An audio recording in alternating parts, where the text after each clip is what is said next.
మిమ్మల్ని కాదు, నేను ఎవరిని అంటలా. ఫేక్ ఐడీలు వస్తున్నాయి చూడు, వాళ్ళని అంటుంది. నేను ఎవరిని అంటలా.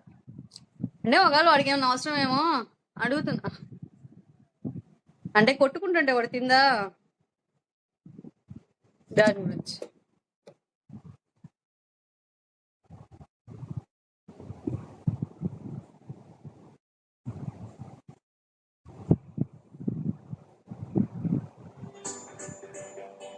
బాగున్నానా బాలేనా చెప్పండి.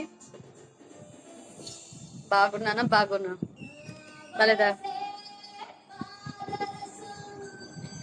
నేనసలే చిన్న రసం, నా పెదవే ద్రాక్షరసం, నా నడుమే నాగస్వరం.